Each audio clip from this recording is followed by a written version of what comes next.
Alrighty, if you're here to see how I put this subfloor in and get myself out of this hole I'm in, then you're in the right place.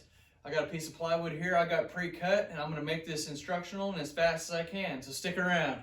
You start by saying if you're having wood rot problems and a bunch of water problems, problems other than the actual plywood itself, you're going to need to watch some of my other videos, because I have some videos and I'll maybe post some in the links here at the end of this video on how to fix this. Little notepad and pen and paper here.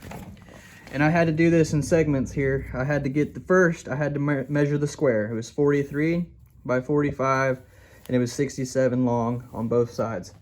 So after I did that and cut that square, this edge was not right, and it never will be in an old house. So I had to measure inch by inch.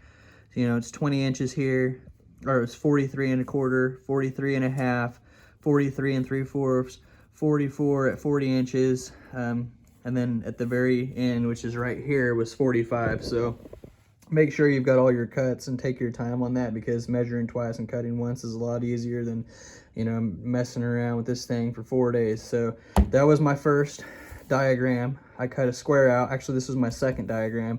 First, I cut the rectangle, or the square, and then I cut, I guess it's a rectangle, and then I cut this one with all these extra things, and then I had to make another one right here to cut the sewer drain. And make sure you make arrows which way you're measuring from, because that will really mess you up if you're measuring from here over. And you know, I put arrows showing which way I'm measuring from, that way I'm always right, and when I'm cutting this out, it's going to be right. You're just drawing a map here. This is this wall plate right here. I had to cut around this wall plate. So you have to make sure everything's cut straight. It's cut straight around here. It's cut straight all the way down, you know, down this line here. There's no nails. This was wood rot, and now I've raised it up to where it should be, so it's flat right here. It's flat right here. I've cleared out everything in this seam right here. I've removed the rotted boards from this wall, and I'm going to do some work on that in an upcoming video. But you can see, so that's that wall plate right there. So you got to make sure, you know, you do this in phases, because it gets really complicated when you're making these notes. But measure twice, cut once. That's the half of this video right here. We're almost done. Now I'm basically just going to cut this piece and lay it down, and then go over one last couple of extra things with you here. Remember to like my video if this is helpful in any way. Subscribe to my channel if you like home improvement videos. My diagrams worked. This was the first time's a charm, and you can see I've got now backing underneath this, and I have plywood underneath this wall and everything, so we're all secure. I'm about to put that new bottom plate in this, but one thing I want to mention here is you're going to want to put liquid nails on all these boards underneath the plywood. It all looks good. We've checked it over. We've walked around. Everything fits well. Everything fits good. Everything looks good. Okay, now what you do is you screw it in. I'm just using these little, you know, little screws here, deck screws or whatever. Deck screws, wood screws. I've got a couple of different kinds of screws. I even use this sheetrock screw. I mean, you know, you just use what you got. But these work really well. These. Anyway, I put a screw in every 8 inches, every 7 or 8 inches, you see? Right there. You know, you can kind of see them all the way around.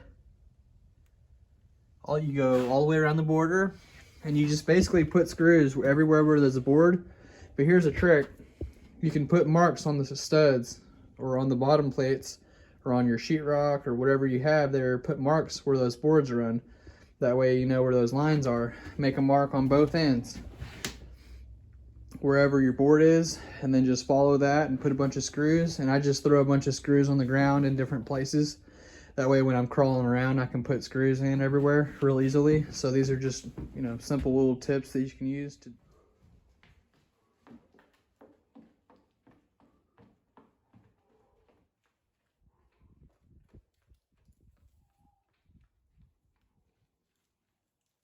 But let me show you what I did. I took that other piece of plywood that's inside that I just showed you that I screwed down. Well, right before I screwed it down, I laid it right on top of this one, and I traced it all out with a pen. You can see I've got it right here. And you can see that bottom plate area right here. And there it is all the way. So anyway, that's a trick. I just set the other one right on top of this one because my floor is 1.5 inches thick. And because it's 1.5 inches thick, I had to do a little bit of this and a little bit of that. So when you have to do a little bit of this and that, see, there's the other one. And I'm about to cut that one out. I've got it all perfect. I know this one fits because I set it down first, and then I took it outside and set it on there and traced it. Now I'm going to cut the one outside and place it on top of this one that's already screwed down and liquid nails down, and everything is ready to go. I really hope this helped, so stick tuned. Okay, you can see the subfloor is in and the bathtub is now in. And I'll show you what I was talking about behind the bathtub here. I leave a space where I can work. I'm going to put an access door right here that will reach to all the plumbing.